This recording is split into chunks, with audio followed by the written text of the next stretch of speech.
Hey, real quick, give me Proverbs 31 and 6. Give me Proverbs 31 and 6. I'm going to show you something about strong drink and alcohol. Watch this. Proverbs chapter 31 and verse 6. Give strong drink unto him that is ready to perish, and wine unto those that be of heavy hearts. Let him drink and forget his poverty, and remember his misery no more. So it says, give strong drink to him that's ready to die, and give wine to them that are of a heavy heart. If wine was bad for you, and strong drink was bad for you, why did God say give it to you? And he said, let them forget their poverty. You look at the conditions we in out here right now. Ain't we in poverty? Wine make it merry when it's drunk in moderation. You have to do it moderately. Now, weed, right? When you first hit the blunt, what happens? What's your body reaction? I mean, I've been smoking a while.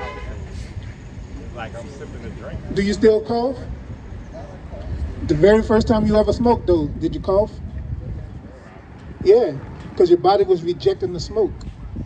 The reason you don't cough now is because your lungs are already all scarred up.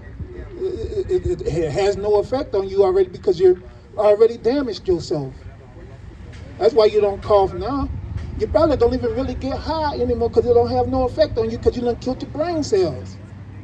But I bet you get stuck though. When you smoke, you get stuck in one place. You just got to sit there until you come down, honey. You work and smoke. So, no, what happens is you become immune to it. So, it still doesn't have any, at this point, you're doing it just because it was a habit. Because the reason, why did you start smoking in the first place? Let me ask you that. I was at college. In college? And my cousin was smoking. So that's when that's how it started. So you started smoking because of peer pressure, basically. You wasn't pressured, but it was your choice. Why though? Why did I start smoking? Yeah, it's like, why? What was the point? See how it was. You see how it was? You was curious? You ever heard curiosity killed the cat? So, smoking weed, what do you get out of it? What's the benefit? What's the benefit of drinking? What's the benefit of drinking? Yeah, what you get out of drinking? Wine and Let's liquor. read the scripture again. 31 and 6. Proverbs chapter 31 and verse 6.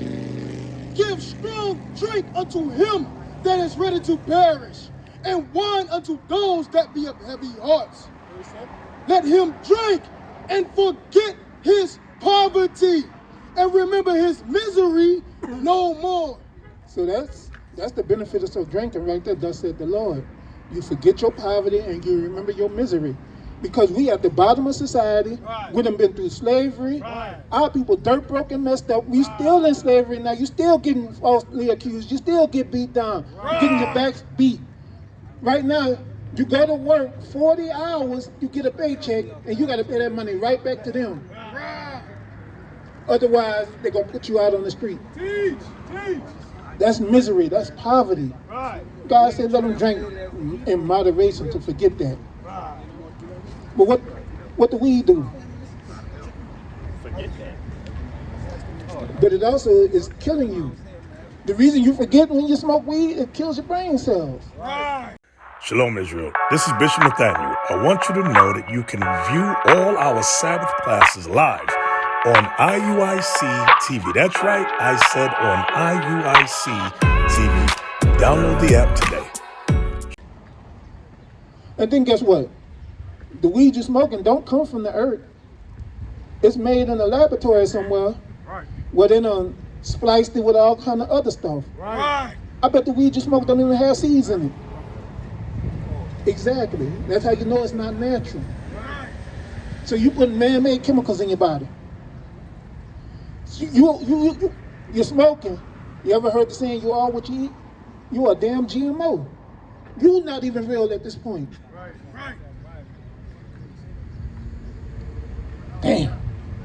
You know what I'm saying? But it's a trial for you to overcome. Because guess what? Give me Exodus 20 and 2. I'm going to show you something. You say you're familiar with the Israelites. Do you believe yourself to be an Israelite? Okay. The book of Exodus chapter 20 and verse 2. I am the Lord thy God, which have brought thee out of the land of Egypt, out of the house of bondage. Thou shalt have no other gods before me. So the Most High God said that he brought us out of slavery, out of bondage. That's what Egypt is, bro. Egypt is bondage. And he said, have no other gods before me. That weed is your God. If you can't put it down, you have no reason to be smoking. But you smoke every day, right? Not on Sabbath. Not on the Sabbath. How long you been hearing about us? Since December? Okay. Well, if you smoking every day, you say not on the Sabbath day, okay, I'll give you that. At least you ain't smoking on the Sabbath day. But you still smoking 6 days out the week. That's your God. Because I bet you smoking that weed more than you read this Bible. No? You smoking while you reading? Okay. So every time you open the Bible, you put the blunt down. Okay, but I might smoke in the morning, like I sip of wine. I might smoke in the morning. I might smoke at lunch. I might smoke for dinner. What happens if you don't smoke that morning? Are you gonna have a bad day if you don't smoke? Because I don't have a bad day on the Sabbath. So Oh, the Sabbath is okay, yeah. But that weed, can you go without it?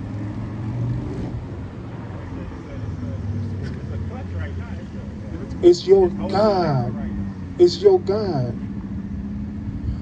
Go to Deuteronomy 28 and 14. Watch this. What's your name again, bro? Ray? All right, Brother Ray. This is to help you. This is to build you up. I'm not trying to cut you down or nothing. Read that. Deuteronomy chapter 28 verse 14. And thou shalt not go aside from any of the words which I command thee this day, to the right hand or to the left, to go after other gods to serve them. So you shouldn't follow after other gods to serve them, the right hand or the left, whichever hand you put the blunt in. You shouldn't go after that hand to serve other gods. What's the next verse? But it shall come to pass, if thou wilt not hearken unto the voice of the Lord thy God, to observe to do all his commandments and his statutes, which I command thee this day, that all these curses shall come upon thee and overtake thee. So if we go after other gods, all these curses will come upon us and overtake us. That's what we did when we came out of Egypt and we went into the land of Canaan. The Israelites started following other gods. They started following the Canaanite god. They started following the Hittite god. That weed is a god if it has you getting pulled away from this word. Right. Now you say you're just not getting into the word, so maybe you're starting to into the truth. So you're just not getting into the word because Christianity ain't teach this. Right. So as you start to get more into this, Lord's will, you'll be less and less inclined to smoke the weed. Once you start to addict yourself to this will be the only thing that you'll be addicted to. Because that weed, having to smoke it in the morning, having to smoke it in the afternoon, in the evening, that's an addiction. Now, it might not be a strong addiction, but it's an addiction. You ever heard that weed is a gateway? The reason they call it a gateway is because after you get to the point where you are now, to where it kind of really don't affect you, you're going to start looking for something harder. And when you start looking for something harder, what is there out there? There's crack out there, there's heroin out there, there's PCP. And those are the ones that's going to mess you up. Weed messes you up enough already as it is, but they don't call that a strong drug. You know, they're making that legal now. They're trying to make that like alcohol. But the reason they're trying to make that like alcohol is because of what they're doing to the weed in these chemicals. With these chemicals in these laboratories. Because a lot of times what they do is they put estrogen in the weed. Why you think they got so many effeminate young boys now? When we was growing up, it wasn't We wasn't soft like that. But these young boys, they smoking this wet marijuana, and they becoming effeminate. Teach. And they starting to be homosexuals. The women starting to be masculine because they put the chemicals in there that's changing our chemical bonds. So that's why they want to make it legal. It's a trap. This whole society is set up to keep us in sin. How you doing, my brother? I see you walked up. You got any questions or anything? Okay. So I got a question for y'all. Do y'all know who y'all are according to the Bible? I know you know already, man. I have a question about that too. Okay, you do? What's your question? Like how far you have to go back to determine your nationality? Like how many generations is that? How many generations? You have to go back to the beginning? So, how many generations can you go back? No. You don't know? I'm gonna try to find out. So, most people, I'm gonna do a test right here. Do you know your great-great-grandfather? Yeah, that's your question though. Answer the question. No, I'm answering the question. Do you know your great-great-grandfather? No, I'm not sure I do, but Do you know your great-great-grandfather? I just met my dad. You just met your dad? What about your grandfather? What about your grandfather? yeah, I might have heard of him, but I never met him in person. Okay. Before my time. Do you know his nationality? We all come as black, right? When they say black, Okay. You know your grandfather's nationality? Well, I know my dad is black. Okay. So see, you can go back one generation, really, maybe two. You can go back two, maybe three. I'm gonna show you what the Bible says. Let's go to Exodus 20. I want verse 4 and 5. Exodus 20, verse 4 and 5. And see, I'm being sincere, answering your question. The brother was coming here to cause confusion. That's why he got upset and left.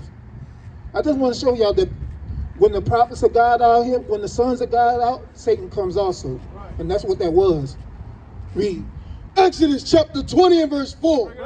Thou shalt not make unto thee any graven image or any likeness of anything that is in heaven above, or that is in the earth beneath, or that is in the water under the earth. Thou shalt not bow down thyself to them, nor serve them.